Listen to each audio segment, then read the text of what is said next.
exposición del doctor Alfredo Lobón del Perú con el tema de la nulidad de cosa juzgada fraudulenta.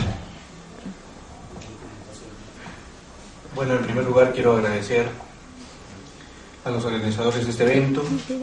Quiero decirles que me encuentro sumamente complacido de compartir esta tribuna con procesalistas tan notorios, tan insignes, tan elocuentes.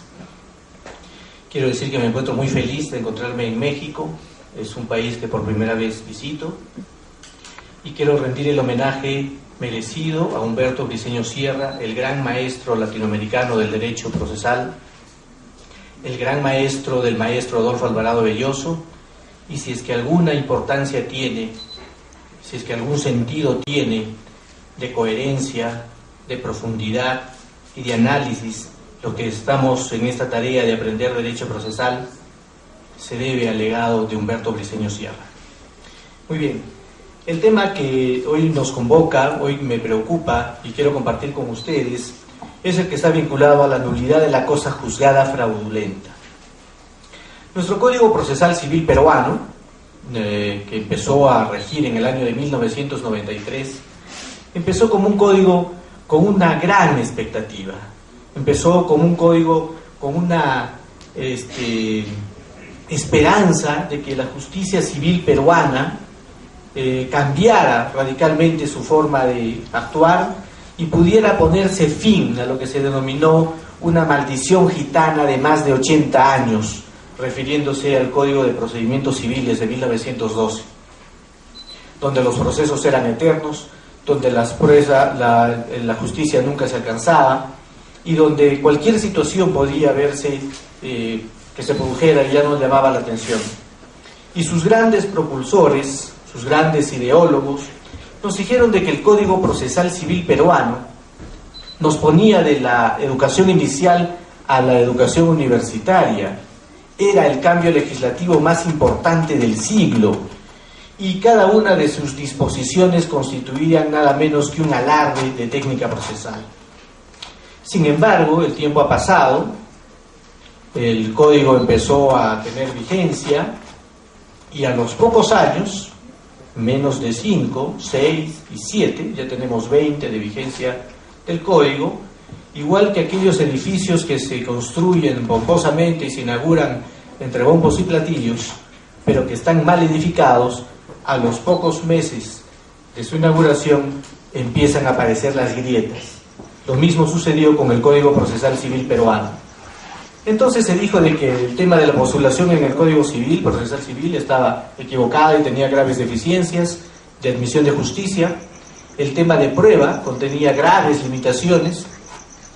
El tema de los medios impugnatorios, con limitaciones, con restricciones, con multas objetivas. La regulación sobre medidas cautelares con graves deficiencias.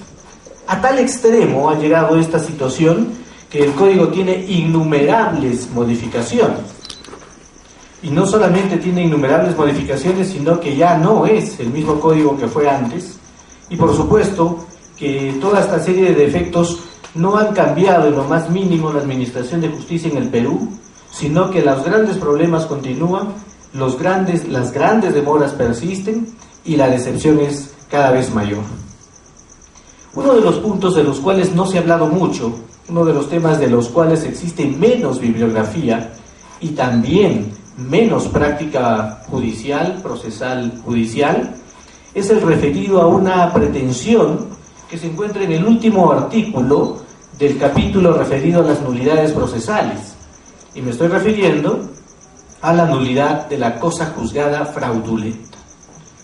Leer nulidad de cosa juzgada fraudulenta para nosotros, para los peruanos, era una novedad. No existía en el Código de Procedimientos Civiles de 1912, en el cual todos habíamos estudiado sobre el proceso de contradicción de sentencia, que era aquel proceso judicial que se llevaba a cabo cuando un proceso sumario, con plazos cortos, con restricción probatoria, terminaba finalmente en cualquier sentido y la parte afectada decía: pido inicio un proceso de contradicción de sentencia para que en un proceso de cognición amplia pueda acreditar auténticamente el derecho que nos corresponde.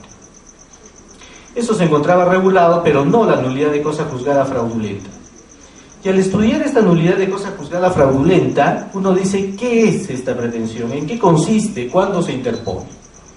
Y aparece de que cuando el proceso judicial se ha llevado a cabo con fraude o connivencia entre las partes, entre una de ellas en contra de la otra, o ambas en contra de un tercero, o inclusive entre las partes y el juez, puede demandarse la nulidad de esa sentencia hasta dentro de un plazo de 6 meses de dictada la misma o de ejecutada la sentencia.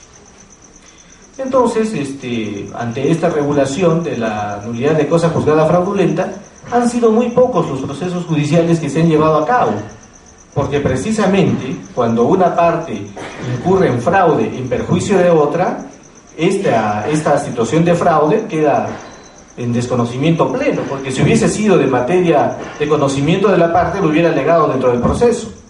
Y resulta muy difícil comprender por qué dentro de un plazo tan breve pueda uno tomar conocimiento de la existencia del fraude de las partes o del juez y las partes. Muy bien, dado esta situación y analizado a la luz de la doctrina la nulidad de la cosa juzgada fraudulenta, advertimos que no se trata sino de una figura más amplia. Y esa figura más amplia es la revisión civil. ¿Qué es la revisión civil? La revisión civil es aquella figura procesal que nos permite entrar a poder desentrañar la existencia de un vicio grave existente dentro de un proceso judicial.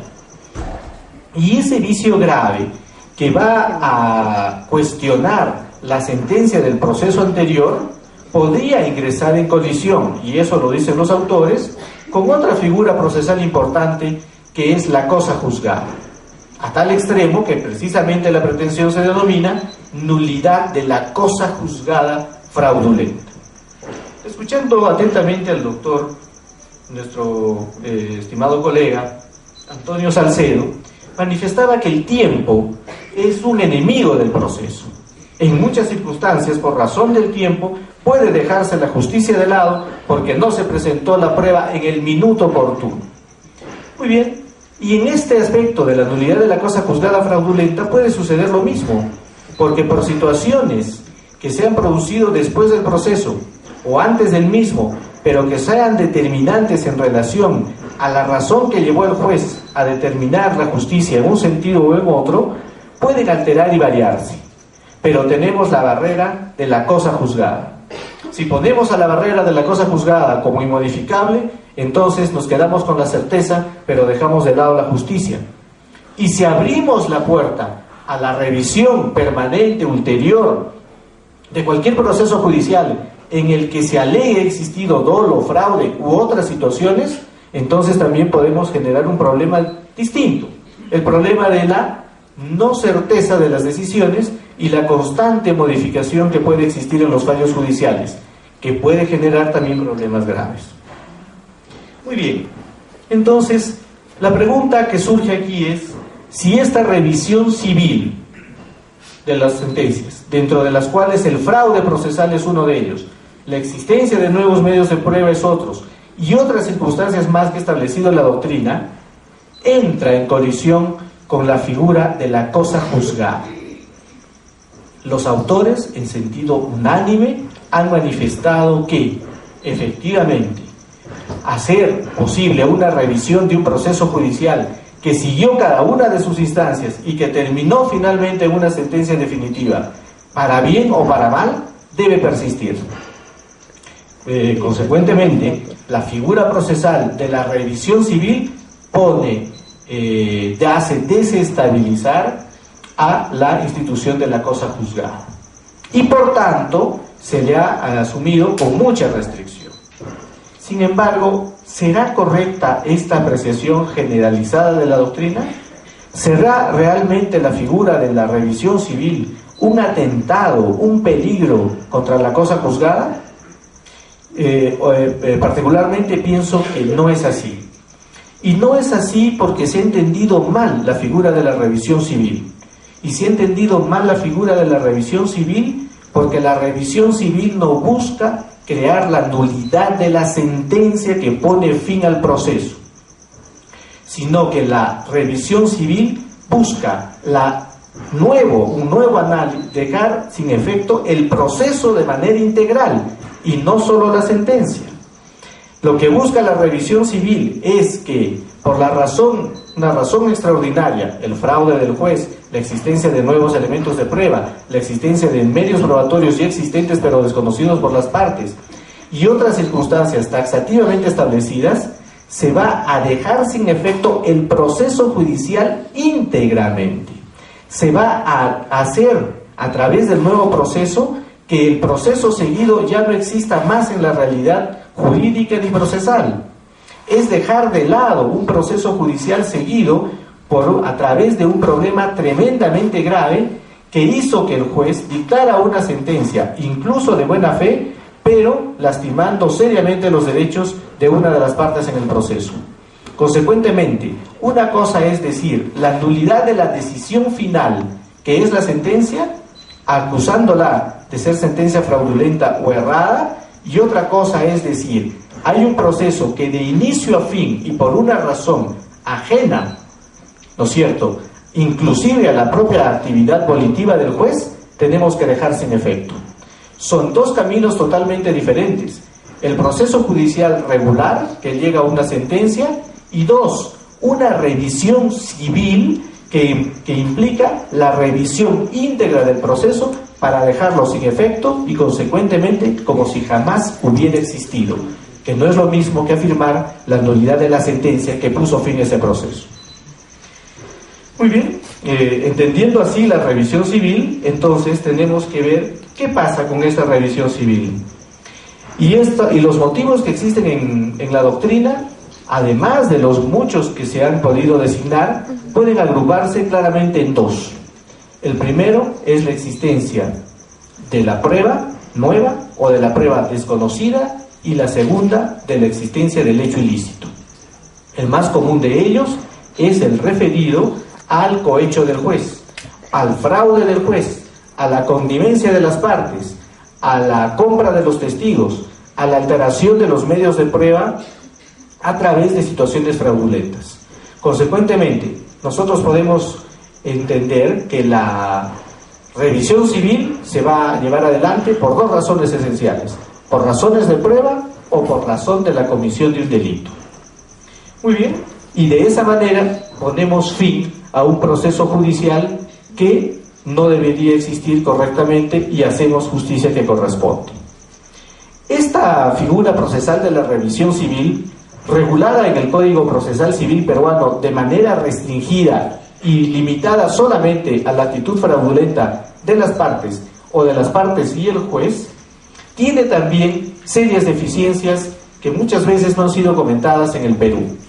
¿Cuáles son esas deficiencias que tiene nuestra pretensión de nulidad de cosa juzgada fraudulenta? En primer lugar es el nombre.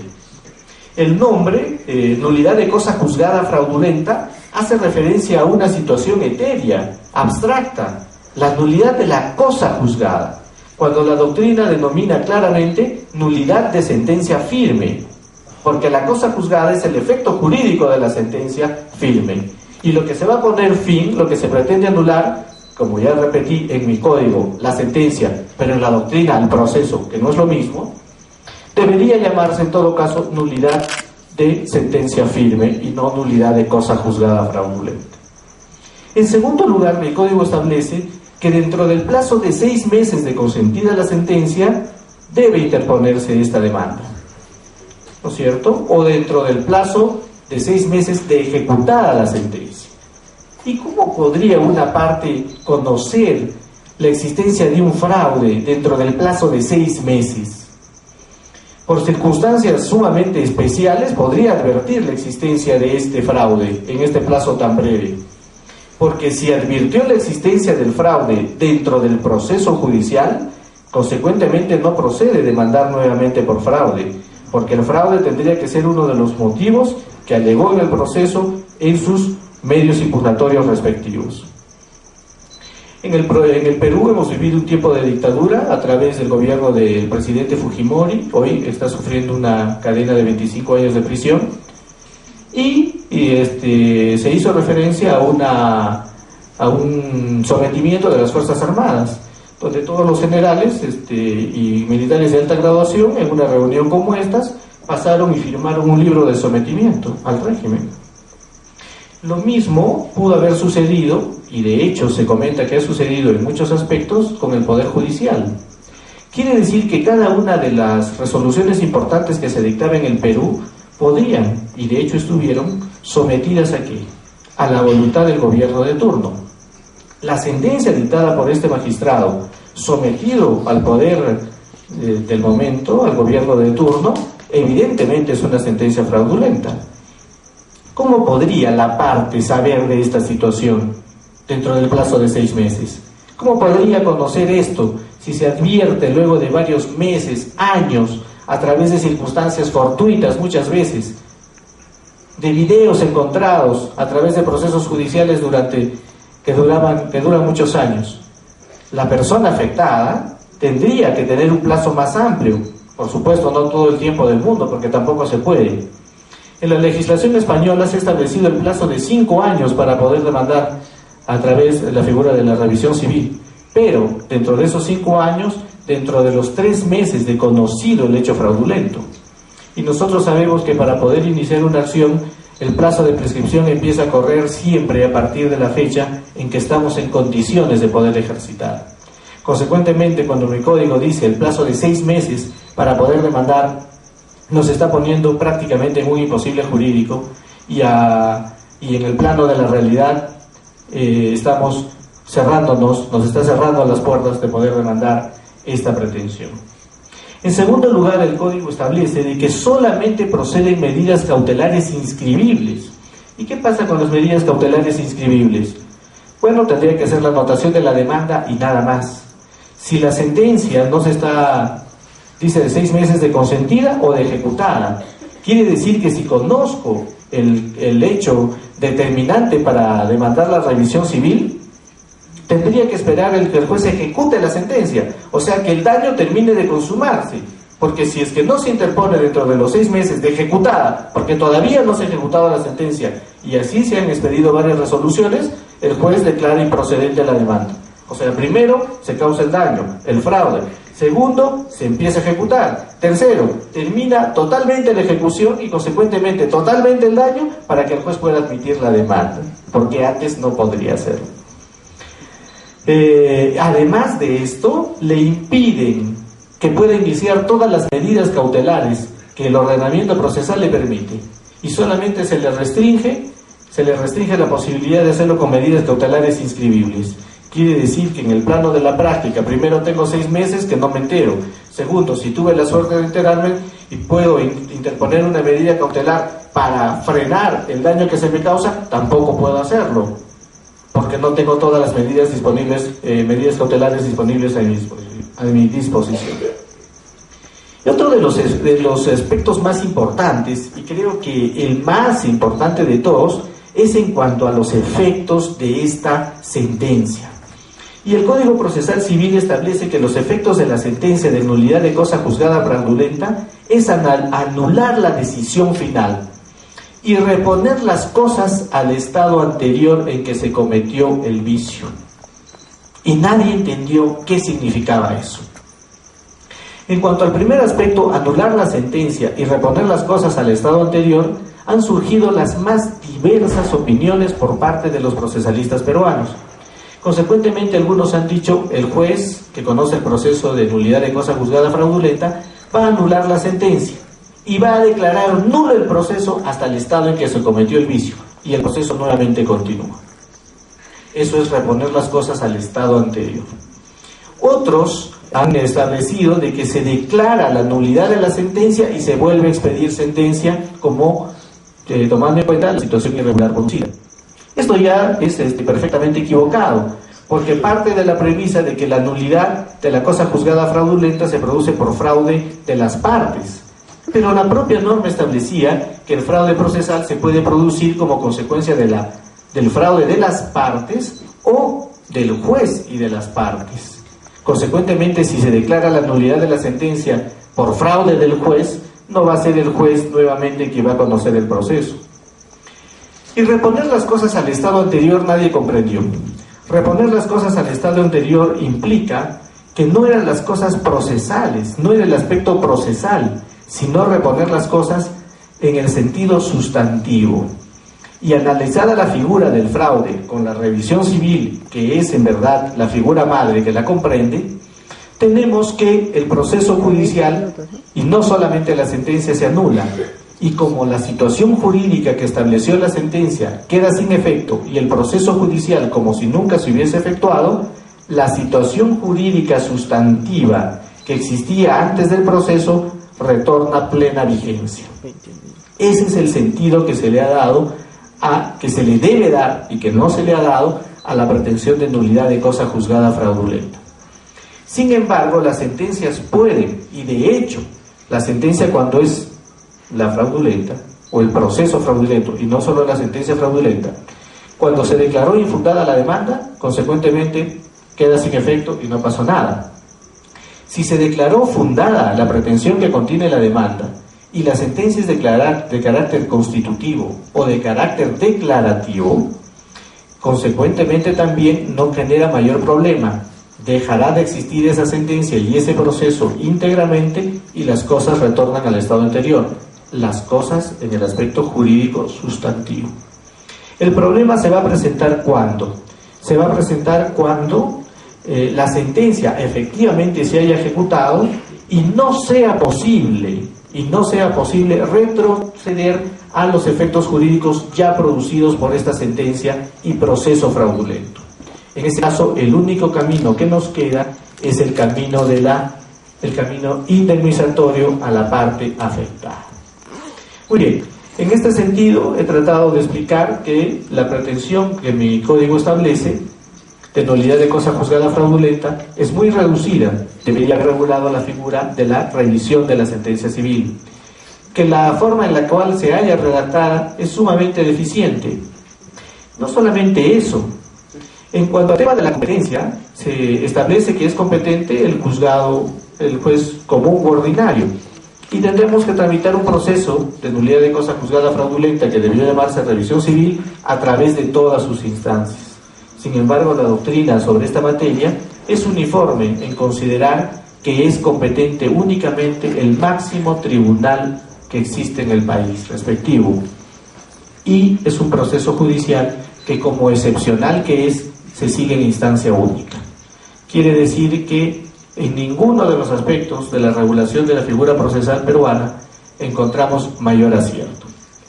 Muy bien, yo quiero dar término a esta exposición indicando únicamente que sería muy conveniente para los fines de la justicia hacer una modificación más a nuestro Código Procesal Civil. Ya le modificamos la demanda, le modificamos la defensa, le modificamos la prueba, le modificamos la medida cautelar, le modificamos los medios de impugnación, y esta figura media perdida en el código también debería ser modificada para que podamos entrar en concordancia con lo que la más seria doctrina establece sobre la materia. Agradezco muchísimo a ustedes su atención. Muchas gracias.